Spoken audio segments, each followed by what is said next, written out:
లూకా సువార్త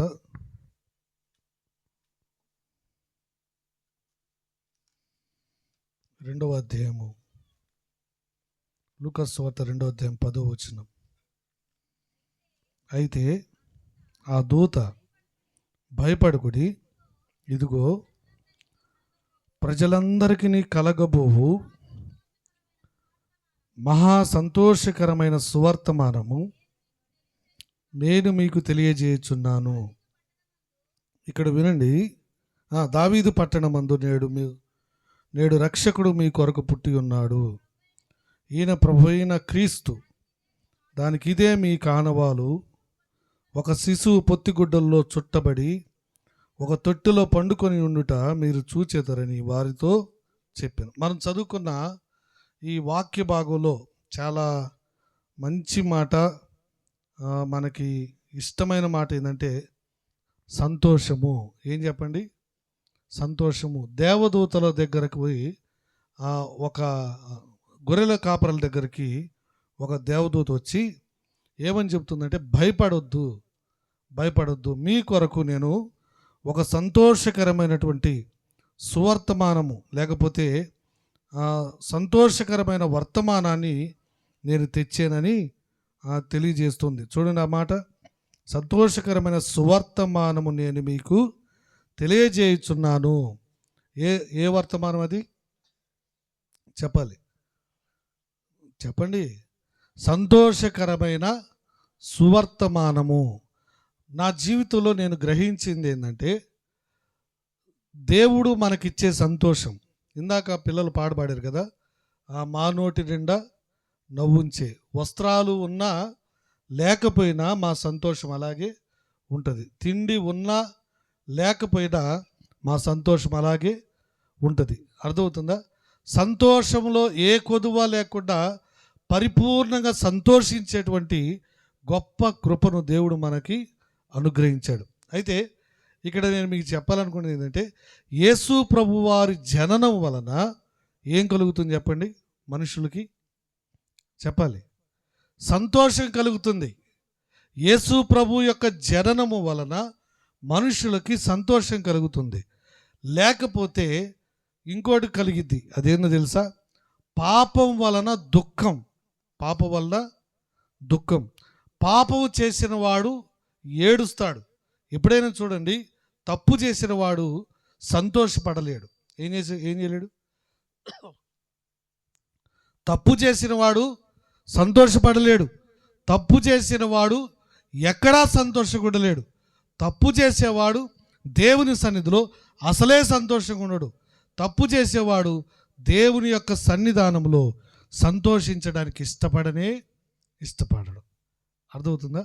కాబట్టి దేవుని సన్నిధిలో సంతోషంగా ఉండమని దేవుడు కోరుకుంటున్నాడు. ఎలాగ ఉండాలి? ఏం వదిలిపెట్టాలి? భయాన్ని వదిలిపెట్టండి. అందుకే ఆయనకు ఒక పేరుంది, ఇమ్మానుయేలను పేరు. ఏం పేరు చెప్పండి? ఇమ్మానుయేల్ అంటే దేవుడు మనకు తోడై ఉన్నాడు. కాబట్టి దేవుడు మనకి దగ్గరగా ఉంటే మనం ఎలాగ ఉండాలి చెప్పండి? సంతోషంగా ఉండాలి. ఈరోజు రాజకుమార్ పుట్టాడు. అది ఎవరికి సంతోషం? వాళ్ళ అమ్మకు పుట్టినప్పుడు సంతోషం, వాళ్ళ నాన్నకి పుట్టినప్పుడు సంతోషం కదా. ప్రతి సంవత్సరం కేక్ కట్ చేసేటప్పుడు ఎవరికి సంతోషం? రాజకుమారికి సంతోషమే. రాజకుమార్తో పాటు తల్లిదండ్రులందరికీ మనందరికీ సంతోషం వాళ్ళది పుట్టినప్పుడే కదా. వాళ్ళకి పుట్టినప్పుడు తర్వాత ప్రతి సంవత్సరం ఎవరికి సంతోషం? మనందరికీ సంతోషం. అయితే అది ఇక్కడ వరకే. సర్వలోకానికి అందరికీ సంతోషం ఏంటంటే యేసు ప్రభువారు జన్మించటం. యేసు ప్రభువారు జన్మించటం వల్ల ఎంతమందికి సంతోషం? అందరికీ సంతోషం. నేను ఆలోచన చేసింది ఏంటంటే, యేసు ప్రభు పుడితే నాకెందుకు సంతోషం, అక్కడెక్కడో పుడితే నాకేమొచ్చిద్ది అని ఆలోచించే. కానీ యేసయ్య నాలో ఉన్నంత కాలం, నాతో ఉన్నంత కాలం, నాతో ఉండి నన్ను నడిపిస్తున్నటువంటి ప్రతిసారి కూడా ఆయన చేసే ఆశ్చర్య కార్యాలు, ఆయన చేసే గొప్ప మేలులు, ఆయన చేసే ఉపకారాలన్నిటిని బట్టి కూడా నా జీవితంలో, నా కుటుంబంలో, నా ప్రయాణాల్లో, సమస్తంలో నాకేముంటుంది చెప్పండి? సంతోషంగా ఉంటుంది. ఎలాగుంటుంది చెప్పాలి? ఆ ఒక్క మాట చూస్తే చాలు. ఎలాగుంటుంది? సంతోషంగా ఉంటుంది. ఈ సంతోషాన్ని మీకు తెలియజేయడానికే ఈ సువర్తమాన కూడికలు. దేనికోసం చెప్పండి? ఈ సంతోషాన్ని మీకు తెలియజేయడానికే, ఈ సంతోషాన్ని పరిచయం చేయడానికి, ఈ సంతోషంలో మీరు కూడా ఉండాలని ఇష్టపడుతూ ఉన్నాం. నేను ఎవరినైనా సరే ఒక మాట చెబుతా, ఎప్పుడు కూడా కుటుంబంలో అయినా లేకపోతే స్నేహితుల మధ్యలో అయినా ఒక మంచి చిరునవ్వు ఉండటం అనేది మంచిది కదా. మనం ఎవరైనా ఎదురుపడ్డప్పుడు చిన్నగా నవ్వి బాగుండారా అంటే ఎంత బాగుంటుంది, అవునా కదా. శత్రువు అయినా సరే మనకేమవుతాడు? మిత్రువు అవుతాడు. ఒకరోజు నేను దారిలో వెళ్తా ఉన్నా, ఒకరితో నేను మాట్లాడను, కానీ సేవ చేయటం అలవాటు పడ్డాక ప్రతి ఒక్కళ్ళు పలకరీయటం అలవాటే కదా, మంచోళ్ళైనా చెడ్డోళ్ళు. దారిలో వెళ్తా వెళ్తా ఎందుకో ఇటు తిరగగాలి తెలిసిన మొహంలాగా ఉంది. తెలిసిన మొహం అనగానే మనం ఏం చేస్తాం? నవ్వి బాగున్నాం అంటాం. అలా అనిపించగాలే బాగుండవన్నా అన్న. బాగుండవు అనగాలే బాగున్నాను. ఏం చాలా రోజులకి మమ్మల్ని కనికరించారే, పలకరించారే అన్నాడు. అదే లేదు, మామూలుగానే పలకరించాను, బాగుండారు కదా అన్న. బాగుండారు అన్నాడు. అప్పుడు తీసుకెళ్ళి కడుపు నిండా టిఫిన్ పెట్టాడు. మనకు నష్టం ఏమీ లేదు. పలకరిస్తే వచ్చే నష్టం ఉందా? చెప్పండి. పలకరిస్తే వచ్చే నష్టం లేదు. అందుకని బాగున్నావా అనే ఒక చిన్న మాట ఒక దైవజనుడు చెప్తూ, ఒకరోజు ఆ బ్రిడ్జి మీద వెళుతూ వెళుతూ ఆ బ్రిడ్జి మీద నుండి దూకి చనిపోవడానికి ఆయన మనసులో మరి ఏముందో వెళ్తూ ఉన్నాడు. వెళ్తూ ఉంటే ఆయన ఆ దారిలో ఇంకొకళ్ళు ఎదురొచ్చి బాగున్నావా అన్నాడంట. ఏమన్నాడు? ఒకసారి తలగవ్వండి, రాజేష్ చూపినట్టు. బాగున్నావా అని అడిగాడు. ఓపరేం తలగా బాగున్నావా నవ్వాడు అంతే. ఆయన చనిపోవాలనుకున్న ఆయన ఆగిపోయాడు. ఒక్క మాటకి ఆగిపోయాడు. ఆయన ఏం చేయలా, ఆయన ఏమి మంచి విషయాలు చెప్పలా. ఒక చిన్న మాట ఏమన్నాడంటే బాగున్నావా అన్నాడు. ఈ చిన్న మాట కూడా ఒకసారి మనం అడగం, ముఖం తిప్పుకొని బిర్రుగు పెట్టుకొని పోతాం, ఏదో మన ఆస్తి అంతా వాళ్ళకి ఇస్తున్నట్టు కదా. మనం చేయవలసిన ఒక చిన్న పని ఏంటంటే చెప్పండి, చిన్న నవ్వి బాగున్నావా అని. మన ముఖం మీద సంతోషం ఉండాలని దేవుడు కోరుకున్నాడు. ఎవరు కోరుకున్నాడు? దేవుడు కోరుకున్నాడు. దేవుడు కోరుకున్నటువంటి ఈ సంతోషం మనలో దోచుకునేది ఎవరు చెప్పండి? శత్రువే, అవునా కదా. మన శత్రువు దోచుకుంటాడు. మన శత్రువు ఎవరంటే అపవాది.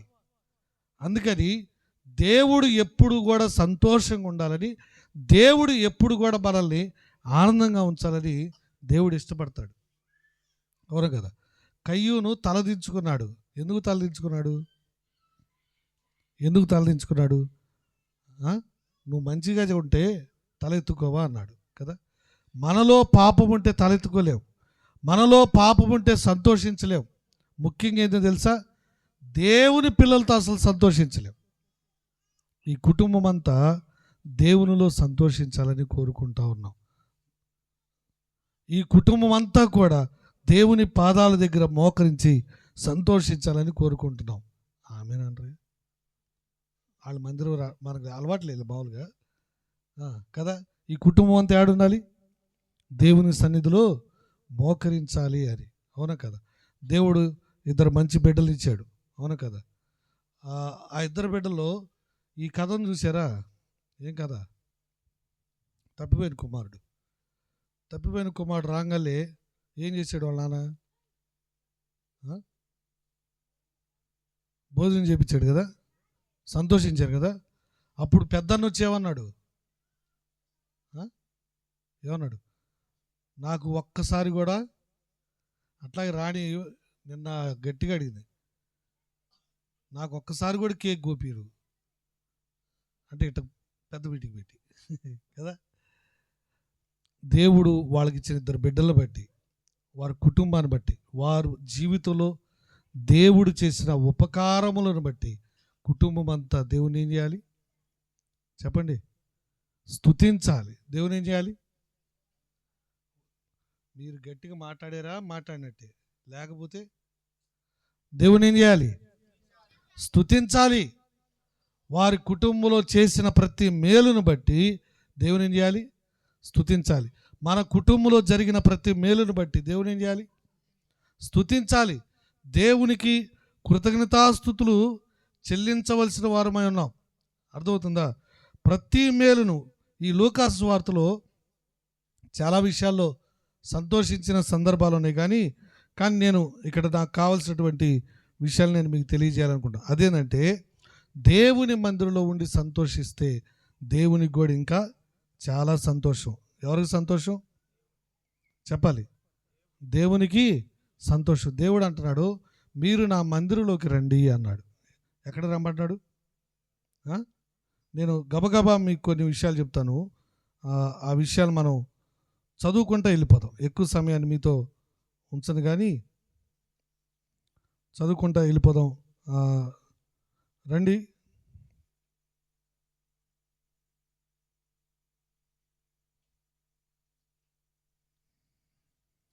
నీవు చేసిన ఉపకారములకు నేనేమి చెల్లింతును? నీవు చేసిన ఉపకారములకు నేనేమి ఏలాది కోడెలనా వేలాది ఒక్క నిమిషం. మీరంత నీరసంగా లాగితే వైలెన్ లాగినట్టు అని నాకు ఏం అర్థం కాదు. కొద్దిగా స్ట్రింగ్స్ లాగా. సరే, ద్వితీయోపదేశకాండం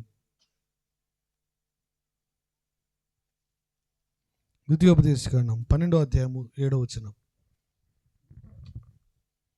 ద్వితీయోపదేశకాండం 12వ అధ్యాయం 7వ వచనం. మీరును మీ దేవుడైన యెహోవా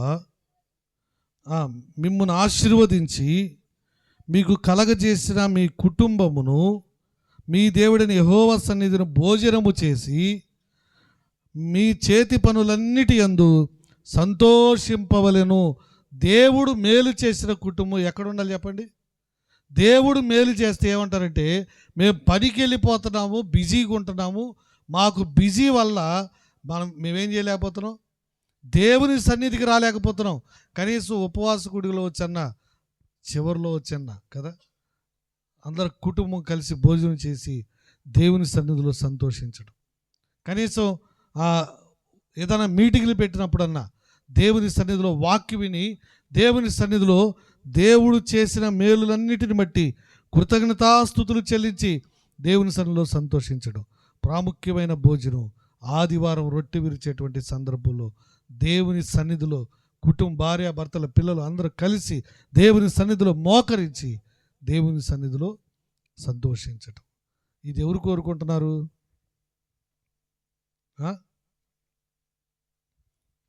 ఎవరు కోరుకుంటున్నారు? దేవుడు. అది ఆ మాట కొద్ది గడి చెప్తే చాలు కదా. ఎవరు కోరుకుంటున్నారు? దేవుడు కోరుకుంటున్నాడు. ద్వితీయోపదేశకాండం 12వ అధ్యాయం 18వ వచనం. ఇంకా నేను అలా స్పీడ్గా వెళ్ళిపోతా. నీ దేవుడైన యెహోవా ఏర్పరచుకునే స్థలమున నీవు నీ కుమారులు నీ కుమార్తె నీ దాసుడు లేవీయులతో కలుసుకొని నీ దేవుడైన యెహోవా సన్నిధిన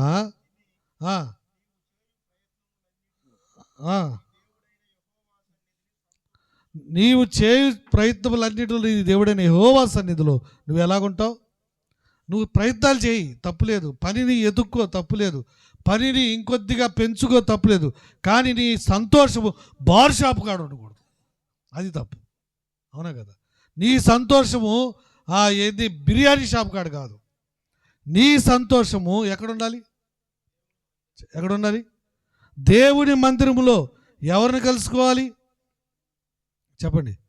రక్షించబడినటువంటి వారు, రక్షించబడి తన కుటుంబాన్ని దేవుని కొరకు రక్షణలో సంపాదించుకున్న వాళ్ళు ఎక్కడ కూర్చోవాలంటే దేవుని సన్నిధిలో కూర్చోవాలి. దేవుని పిల్లలతో కలిసి ఆనందించాలి. అవునా కదా? ఎక్కడ ఆనందించాలి? నువ్వు ఆనందిస్తే లోకంలో ఆనందిస్తావేమో, నువ్వు ఆనందిస్తే తిండిలో ఆనందిస్తావేమో. నువ్వు ఆనందించే ఈ రెండు కూడా అశాశ్వతమైనవి, నశింపజేసేయి, పాడు చేసేయి, అపవిత్రపరిచేయి. కానీ దేవుని సన్నిధిలో నీవు నీ కుటుంబము దేవుని బిడ్డలు కలుసుకొని ఆనందిస్తే ఎంత దేవునికి సంతోషమో తెలుసా? దేవుడు అంటున్నాడు, నీ చేతి పనుల్లో, నీ ప్రయత్నాలన్నిట్లో ఎక్కడుండాలని ఆయన ఆశ? చెప్పండి, ఎక్కడుండాలని?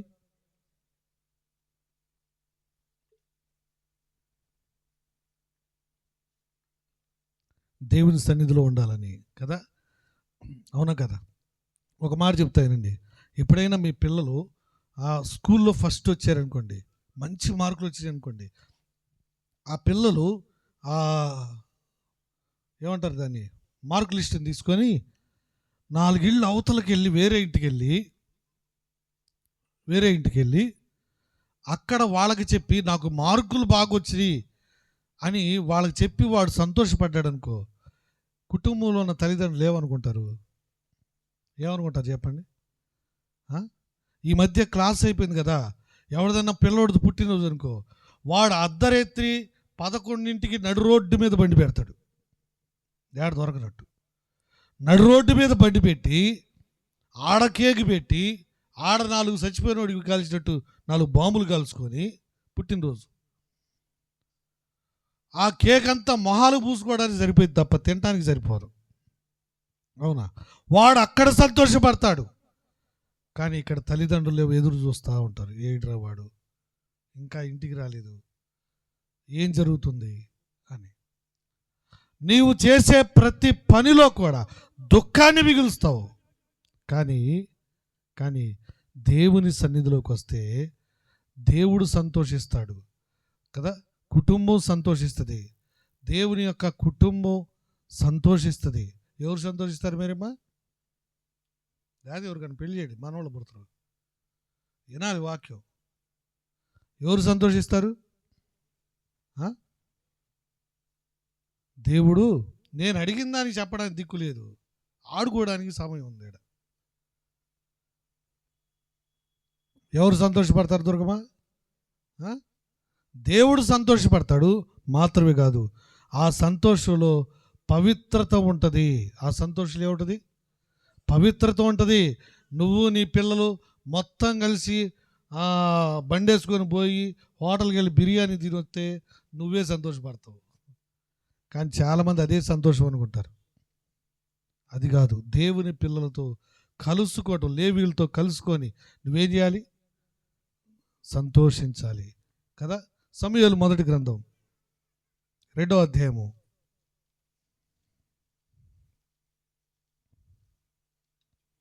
1వ వచనం.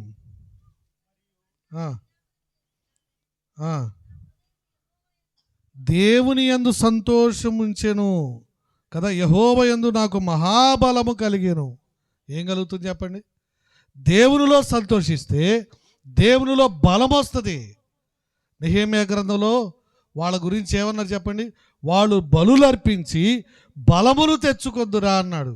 మన బలము ఎక్కడ ఉంటుంది చెప్పండి?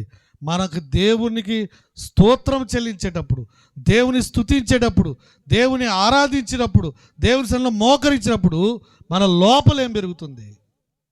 ఏం పెరుగుతుంది చెప్పండి? బలం పెరుగుతుంది. మన లోపల ఏం పెరుగుతుంది? బలం పెరుగుతుంది. అవునా కదా?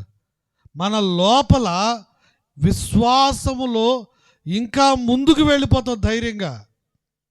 మనలో ధైర్యం పుడుతుంది, మనలో బలం పుడుతుంది, మనం ఇంకా గొప్ప కార్యాలు చేస్తాం. ఎప్పుడో తెలుసా? దేవునిలో మనము సంతోషించినప్పుడు. ఎవరిలో సంతోషించాలి చెప్పాలి? దేవునిలో మనము సంతోషించినప్పుడు దేవుని మందిరంలోకి వెళ్ళి నువ్వేం చేయాలి? భోజనం చేసి సంతోషించమన్నాడు. దేవుని మందిరంలో నీవు చేయు పనులన్నిటి విషయాల్లో దేవుని మందిరంలో లేవీళ్ళు కలుసుకొని అక్కడ సంతోషించమన్నాడు. అవునా కదా? అక్కడ సంతోషించమన్నాడు. మన బలము, మన యొక్క ధైర్యం, మన సంతోషము యెహోవా యందే అని అన్న ఏం చేస్తుంది చెప్పండి? తన ప్రార్థనలో చెప్తుందా లేదా? కీర్తనలు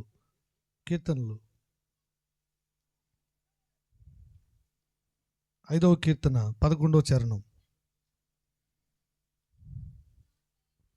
నిన్ను ఆశ్రయించు వారందరూ సంతోషించుచుందురు, నీవే వారిని కాపాడుదువు గనుక వారు నిత్యము ఆనందధ్వని చేయుదురు. ఏం చేస్తారు చెప్పండి? ఆనందధ్వని చేస్తారు, దేవునిలో ఆనందిస్తారు. అర్థమవుతుందా?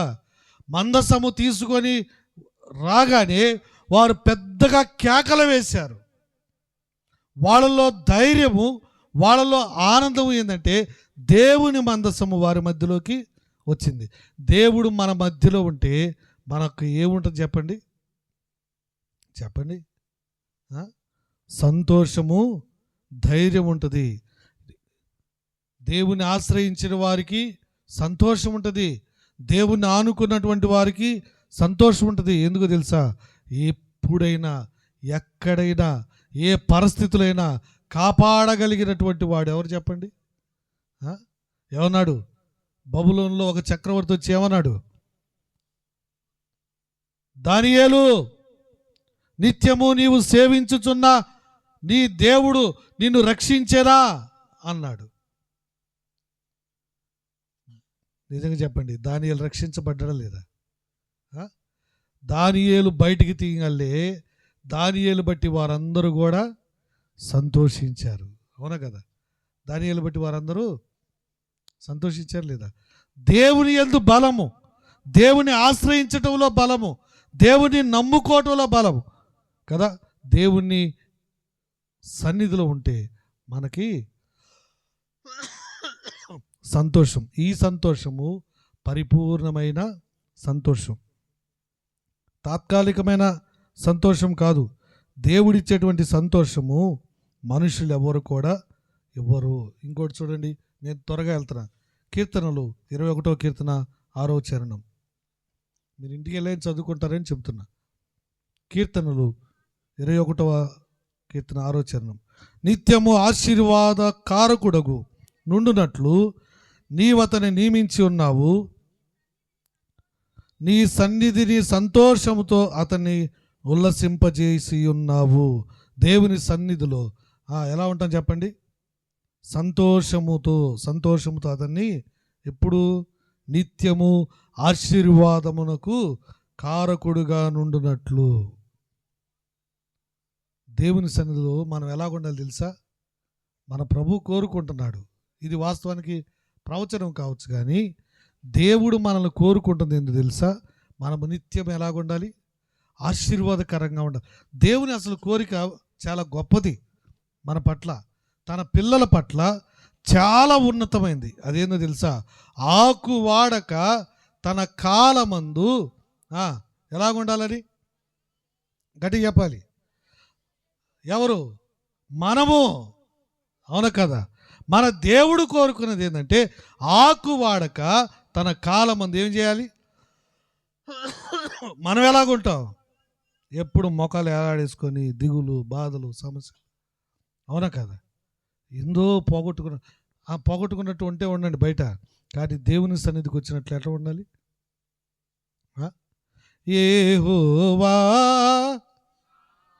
నా బలమా. ఎప్పుడు గైద్దు నేనెంత ఎట్లా పాడదాం? యెహోవా నా బలమా యథార్థమైన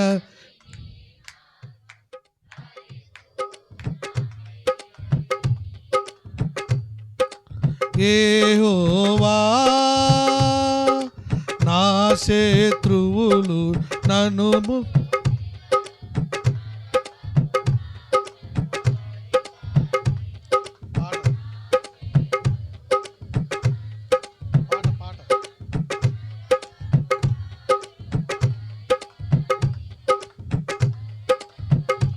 భక్తిహీనులు పోలి వరదవలే భక్తి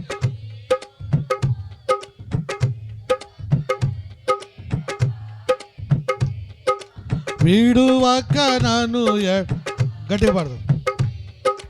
యెహోవా నా బలమా యథార్థమైన పరిపూర్ణమైన నీ మార్గం. యెహోవా యెహోవా జీవము గల దేవా బహుగా స్తుతులకు అర్హుడ నీవే. యెహోవా జీవము భక్తిహీనులు ప్రభువుని స్తుతించడానికి నోరు తెరవలేరు.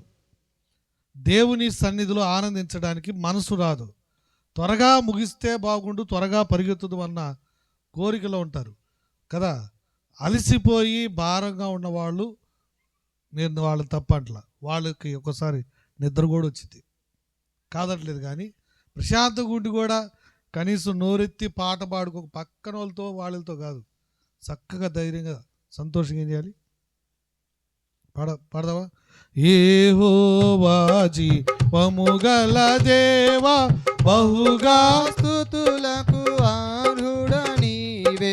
యెహోవా జీవము గల దేవా బహుగా స్తుతులకు అర్హుడ నీవే. అన్యజనులలో ధన్యత చూపి, అన్యజనులలో ధన్యత చూపి హల్లెలూయా స్తుతి గానము చేసేద. హల్లెలూయా స్తుతి గానము చేసేద.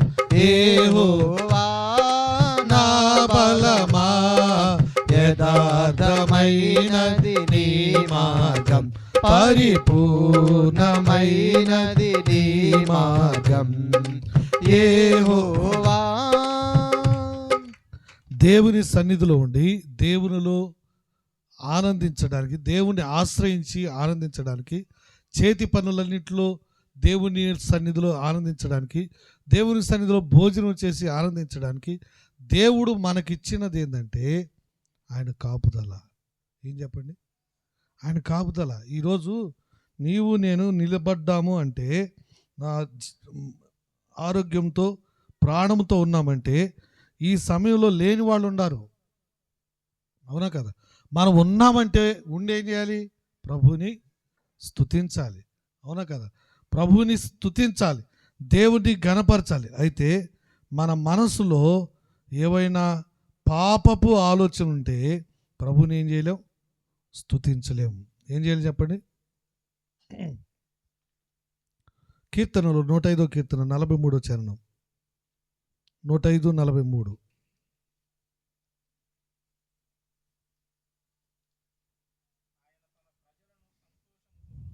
ఆయన తన ప్రజలను సంతోషముతోను తను ఏర్పరచుకొనిన వారిని ఏం చేయాలంట? వెలుపలికి రప్పించెను. మనము కూడా ఒకప్పుడు దేవునిలో లేనప్పుడు పాపములో మూలుగుతూ ఉన్నాం, చెరలో మూలుగుతూ ఉన్నాం, చీకటిలో మూలుగుతున్నాం. అప్పుడు దేవుడు మనలను ఆ చెర నుండి, ఆ బానిసత్వం నుండి విడుదల చేశాడు. విడుదల పొందిన మనందరం కూడా దేవుని ఏం చేయాలి? స్తుతించాలి. దేవుని స్తుతించాలి, దేవుని ఘనపరచాలి, దేవుని మహిమపరచాలి. మన క్రియల ద్వారా, మన పాటల ద్వారా, మన ప్రార్థన ద్వారా, మన యొక్క ప్రతి చేసే పని ద్వారా దేవుని మహిమపరచాలి. అంతేగాని మనము పాపంలో సంతోషిస్తే దేవునికి సంతోషం ఉండదు. కాబట్టి దేవుడు కోరుకుంటున్నది ఏంటంటే, ఇదిగో మీరు ఒకప్పుడు మీ జీవితాలన్నీ ఎండిపోయిన జీవితాలు, శాపగ్రస్తమైన జీవితాలు, పాపపు జీవితాలు, అందులో నుండి దేవుడు మిమ్మల్ని బయటికి తీసుకొచ్చి దేవుని సన్నిధిలో సంతోషింపచేయాలని దేవుడు ఇష్టపడుతున్నాడు. ఎక్కడ ఉండాలని? దేవుని సన్నిధిలో. నాతో కలిసి మీరు సంతోషించండి, నేను మీ మధ్యలో ఉంటాను కదా. మీకు చిన్నపిల్లలు ఉన్నారు కదా, చిన్నపిల్లలు మన ముందు గంతులేస్తూ తిరుగుతూ ఉంటే మనకి ఎట్లా ఉంటుంది మనసులో? సంతోషంగా ఉంటుంది, అవునా కదా? పిల్లలు అటు ఇటు తిరుగుతుంటే సంతోషం, పనుల మీద తిరుగుతుంటే సంతోషం, వారు క్షేమంగా తిరిగి వస్తే సంతోషం. సంతోషపడేది ఎవరు? ఇంట్లో ఉన్న తల్లిదండ్రులు, అవునా కదా? నీవు అభివృద్ధి చెందితే సంతోషపడేది ఇంట్లో ఉన్న తల్లిదండ్రులు. నువ్వు ఆశీర్వదించబడితే ఇంట్లో ఉన్న తల్లిదండ్రులు సంతోషపడతారు. నువ్వు కుటుంబానికి లోబడి ఉంటే ఇంట్లో ఉన్న తల్లిదండ్రులు సంతోషపడతారు. అలాగైతే దేవుడు కూడా తన సన్నిధిలో ఉంటే ఆయన ఏం చేస్తాడు చెప్పండి? సంతోషపడతాడు. చూడండి, యెషయా గ్రంథంలో ఒక మాట చదువుదాం. 35వ అధ్యాయము 1వ వచనం. యెషయా గ్రంథము 35వ అధ్యాయం 1వ వచనం. అరణ్యమును ఎండిన భూమియు సంతోషించును, అడవి ఉల్లసించి కస్తూరి పుష్పము వలె పూయును. అరణ్యము, ఎండిన భూమి ఎప్పుడు సంతోషిస్తుంది చెప్పండి? ఎప్పుడు సంతోషిస్తుంది? ఎప్పుడైనా ఎండిపోయిన చెట్లకి వెళ్ళి చూడండి, ఎండిపోయినటువంటి మొక్కలకి వెళ్ళి చూడండి, కాలిపోయిన చెట్లకి వెళ్ళి చూడండి, ఏమనిపిస్తుంది మనకి? మన ముఖాల్లో సంతోషం ఉండదు, మన ముఖాల్లో ఆనందం ఉండదు. ఎప్పుడైనా పచ్చని పైరుల వైపు వెళ్ళండి, పచ్చని పంటల వైపు వెళ్తూ ఉండండి, ఏమనిపిస్తుంది చెప్పండి? అక్కడ ఏమనిపిస్తుంది? అవి చూడగానే లేడి పిల్లలాగా గంతులేస్తావు. అక్కడికి వెళ్ళగానే మనసు ప్రశాంతంగా ఉంటుంది. అందుకని ఎప్పుడైనా ఏ హాస్పిటల్ దగ్గరైనా, ఏ ఆఫీస్ దగ్గరైనా, ఏ షాపు దగ్గరైనా పచ్చటి మొక్కలు పెడతారు, కానీ ఎండిపోయిన మొక్కలు ఎక్కడ పెట్టరు. అర్థమైందా? దీవెనకరంగా ఉండాలని, ఆశీర్వాదకరంగా ఉండాలని దేవుని ఉద్దేశం. దేవుడు మనల్ని ఎలాగో చూడాలనుకుంటున్నాడంటే తన పిల్లల్ని ఆశీర్వదించబడిన వారుగా కదా, ఫలించేటువంటి వారుగా, ఆకు వాడక తన కాలమందు ఫలమిచ్చు చెట్టులాగా తన సన్నిధిలో తన పిల్లలు, తన కుటుంబం అంతా కలిసి సంతోషించాలని దేవుని ఇష్టం. ఎవరిష్టం? దేవుని ఇష్టం. అరణ్యములో, ఎండిన భూమిలో సంతోషించమని చెప్తున్నాడు. ఎందుకో తెలుసా? 53వ అధ్యాయం యెషయా గ్రంథం 1వ వచనం చూడండి. 53:1. ఎవడు నమ్మెను? లేత మొక్కవలెను ఎండిన భూమిలో అతడు ఆయన ఎదుట పెరిగెను. ఒక లేత మొక్క మొలిచింది. ఎక్కడో తెలుసా? ఎండిన భూమిలో. చూడండి, నా వైపు చూడండి. ఎండిన భూమిలో ఒక లేత మొక్క మొలిచింది. ఎండిపోయినటువంటి భూమి, శపించబడినటువంటి భూమిలో, శాపగ్రస్తమైన ప్రజల మధ్యలో ఒక లేత మొక్క మొలిచింది. ఎందుకో తెలుసా? తిరిగి మరలా అందరినీ చిగురింప చేయడానికి. ఎందుకు చెప్పండి? ఎందుకు? తిరిగి అందరినీ చిగురింప చేయడానికి, బ్రతికించడం కొరకు, జీవములోనికి నడిపించడం కొరకు. ఎండిన భూమిలో లేత మొక్క వలె మొలిచాడు. ఎండిన భూమి, అరణ్యము సంతోషించమని చెప్తున్నాడు కదా. మన జీవితాలు శాపగ్రస్తమైన జీవితాలుగా, పాపములో ఉన్న జీవితాలుగా, పాపము చేత కొట్టుమిట్లాడుతున్న జీవితాల్లో, నరకానికి అంచుల్లో ఉన్నటువంటి జీవితాలను దేవుడు ఆశీర్వాదకరమైన జీవితాలుగా చేయాలని దేవుడు ఆశపడుతున్నాడు. ఎలాంటి జీవితాలు చేయాలని చెప్పండి? ఆశీర్వాదకరమైన జీవితాలుగా చేయాలని ఆశపడుతున్నాడు. పాపపు జీవితంలో నుండి, శాపగ్రస్తమైన జీవితంలో నుండి, ఎండిపోయిన జీవితంలో నుండి, ఇదిగో నీవు ఇంకా ఫలించవన్న జీవితంలో నుండి, నీ యొక్క ఆ చెట్టు నరికి అగ్నిలో పెట్టడానికి తప్ప దేనికి పనికిరాదన్న జీవితంలో నుండి దేవుడు నిన్ను ఆశీర్వాదకరంగా ఉంచాలని ఆశపడుతున్నాడు. దేవుడు నిన్ను పచ్చగా ఉంచాలని ఆశపడతా ఉన్నాడు. ఎవరు కోరుకుంటారండి ఇలాగా? చెప్పండి, ఎవరు కోరుకుంటారు? బైబిల్ కోరుకునేది ఏం తెలుసా? బైబిల్లో ఉన్న దేవుడు కోరుకునేది ఏందో తెలుసా? నీవు ఆశీర్వాదకరంగా, సంతోషంగా ఉండాలని. ఎట్లా ఉండాలని? ఎండిన భూమి, ఎడారులు సంతోషించాలి. సంతోషించాలి. జీవము మరలా పుట్టాలి. అందుకని దేవుడు ఏం చేస్తున్నాడంటే ఆయనే లేత మొక్క వలె మన కొరకు ఈ లోకానికి దిగి వచ్చాడు. శపించబడిన ప్రజల మధ్యలో, పాపము ఉన్నటువంటి ప్రజల మధ్యలో ఆయన పరిశుద్ధునిగా ఈ లోకానికి దిగి వచ్చాడు. ఆయన జన్మ మన అందరి ఎడారి జీవితాన్ని ఏం చేసింది చెప్పండి? సంతోషకరమైనటువంటి పచ్చని జీవితంగా మార్చింది. అవునా కదా? సంతోషకరమైనటువంటి పచ్చని జీవితంగా మార్చింది. ఆహ్లాదకరమైన జీవితంగా మార్చింది. మనోహరమైన జీవితంగా మార్చింది. ఇలా మార్చడానికి దేవుడు ఇష్టపడి నిన్ను నన్ను పిలుస్తూ ఉన్నాడు. నిన్ను నన్ను తన హక్కును చేర్చుకోవడానికి ఇష్టపడుతున్నాడు.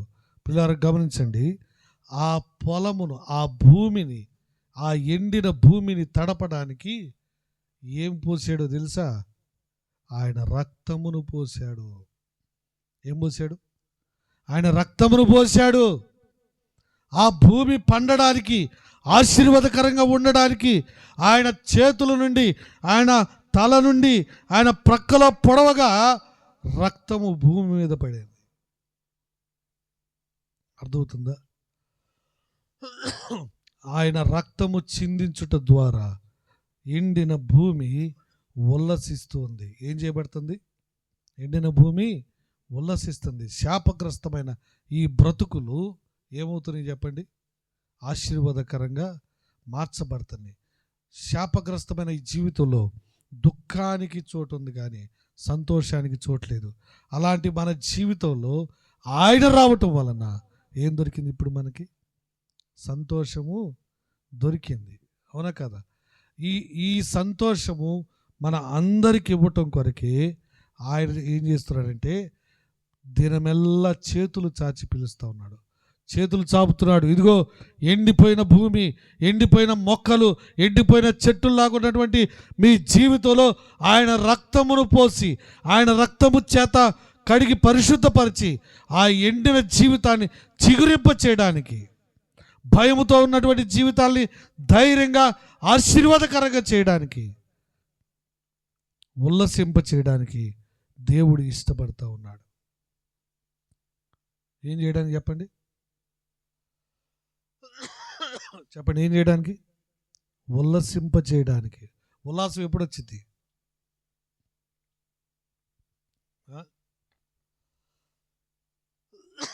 ఉల్లాసం ఎప్పుడు వచ్చింది? చెప్పరేంది? ఉల్లాసం ఎప్పుడు వచ్చింది? మనలో ఉల్లాసం ఎప్పుడు వస్తుంది? మన మనసు సంతోషంగా ఉన్నప్పుడే కదా. అవునా కదా? మన మనసు సంతోషంగా ఉండాలని దేవుడు ఇష్టపడతాడు. అందుకే ఆయన ఈ లోకానికి దిగి వచ్చాడు. గొర్రెల కాపరులతో ఆ మాట చెప్పాడు. ఏమని? భయపడకుడి, మీకు సంతోషకరమైన సువర్తమానమును తీసుకొచ్చా. అర్థమవుతుందా? ఏ వర్తమానం? సంతోషకరమైన సువర్తమానము. ఎవరైనా వచ్చి భయపడొద్దు, రేపు బ్యాంకులో డబ్బులు పడబోతున్నాయి 50,000 అంటే మన మొక్కలు ఎలాగుంటాయి? మా శివమోకం మతాబులా మెలిసింది, డిగ్గలేసి. ఎంత?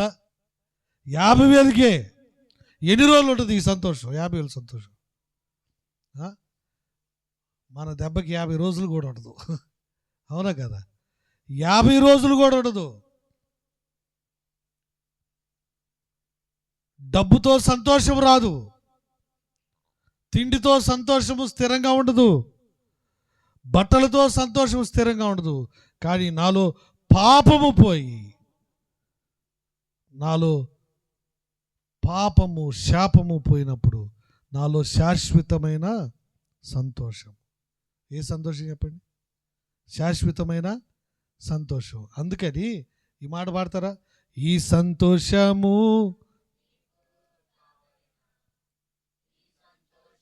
గట్టిగా, ఈ సంతోషము నీకు కావలెనా, నేడే యేసు నొద్దకు రమ్ము, నొద్దకు రమ్ము. మళ్ళా ఈ సంతోషము నీకు కావలెనా, ఈ సంతోషము నీకు కావలెనా, ఈ సంతోషము నీకు కావలెనా, నేడే యేసు నొద్దకు రమ్ము. సంతోషమే సమాధానమే, సంతోషమే సమాధానమే, సంతోషమే సమాధానమే, చెప్పనా సఖ్యమైన సంతోషం, చెప్పనా సఖ్యమైన సంతోషం. అది చెప్పనా సఖ్యమైన సంతోషం. అది చెప్పడానికి కాదు. అబ్బా మటన్ ఉందరా అంటే అప్పుడు వరకే ఆ సంతోషం. కానీ ఈ సంతోషం చెప్పనా సఖ్యమైన సంతోషం. దినదినము హృదయము పొంగుతూనే ఉంటుంది. ఏమవుతుంది? పొంగుతూనే ఉంటుంది. దినదినము హృదయ సంతోషము పెరుగుతూనే ఉంటుంది. పరిశుద్ధత పొందే కొద్దీ దేవునిలో సంతోషము పెరుగుతుంది. కాబట్టి ఆ దేవుని కృపను పొందుకొని పాపమును విడిచిపెట్టి దేవుని హృదయంలో చేర్చుకుంటే ఈ సంతోషము నీకు కూడా ఈరోజు సొంతమవుతుంది. దేవుడి మాటలు మన వినికిడిలో దీవించును గాక. ఆమేన్.